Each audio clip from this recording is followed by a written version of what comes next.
হাত পাখায় ভোট দিলে দুনিয়াতে শান্তি পাবেন, আখেরাতে মুক্তি পাবেন। এখন ইসলামের পক্ষে বাক্স একটাই, সেটা হলো ইসলামী আন্দোলন বাংলাদেশের পক্ষের বাক্স। হাত পাখা প্রতীকে ইসলামী আন্দোলন বাংলাদেশ চায় ইসলামকে ক্ষমতায় নেওয়ার জন্য। আমি আপনাদের এখানে আসার মূল উদ্দেশ্য, লক্ষ্য, কারণ হলো হাত পাখা প্রতীকে ভোট দেওয়ার জন্য আপনাদেরকে আহ্বান করছি, অনুরোধ করছি। কেন? হাত পাখায় ভোট দিলে দুনিয়াতে শান্তি পাবেন, আখেরাতে মুক্তি পাবেন। এর কারণ হলো আল্লাহ রাব্বুল আলামিন বলেছেন, ইন্নাদ দীনা ইনদাল্লাহিল ইসলাম। আমার কাছে একমাত্র নীতি আদর্শ যেটা পছন্দ, গ্রহণযোগ্য, সেই নীতি আদর্শের নাম হলো ইসলাম।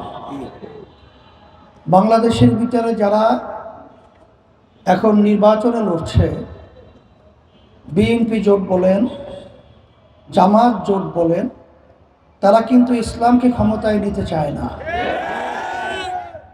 একমাত্র ইসলামী আন্দোলন বাংলাদেশ চায় ইসলামকে ক্ষমতায় নেওয়ার জন্য। সেদিক থেকেই বলছি যে ইসলামী আন্দোলনে আপনারা যদি হাত পাখায় ভোট দেন, তাহলে দুনিয়াতে শান্তি পাবেন, আখেরাতে মুক্তি পাবেন। সাথে সাথে আমি বলছি যে আজকে বাংলাদেশের মধ্যে যারা বিভিন্ন রাজনীতির নামে ভোট চাওয়ার জন্য আসছে, তাদের ইতিহাস আমাদের কাছে পরিষ্কার। নতুনভাবে টানা তৃতীয়বার অর্জন করেছে দেশের সেরা সুপার ব্র্যান্ড স্বীকৃতি বসুন্ধরা টিস্যু। তাদের ইতিহাস আমাদের সামনে উপস্থাপন করে আর নতুনভাবে বুঝানো কোনো প্রয়োজন নাই।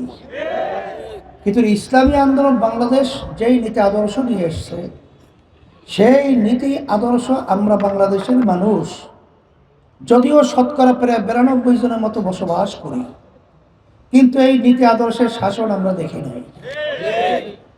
এই জন্য ইসলামী নীতি আদর্শ শাসনটাকে আজকে আমরা বাংলাদেশের মানুষ যদি রাষ্ট্রীয় পর্যায়ে আমরা দেখাতে পারি, আমার মন বলছে যে আমরা যে উদ্দেশ্য, লক্ষ্য নিয়ে দেশ স্বাধীন করেছি, সাম্য, মানবিক মর্যাদা, ন্যায় বিচার প্রতিষ্ঠা, একমাত্র এই তিনটা বাস্তবায়নের নীতি আদর্শের নাম হলো ইসলাম। আমি আমার ভাইদেরকে বলবো, পর্দা আলে মা বোনরা যারা শুনছেন, আমরা ঘোষণা করেছিলাম ইসলামের পক্ষে একটা বাক্স, এবং আল্লাহর রহমতে এখন ইসলামের পক্ষে বাক্স একটাই, সেটা হলো ইসলামী আন্দোলন বাংলাদেশের পক্ষের বাক্স।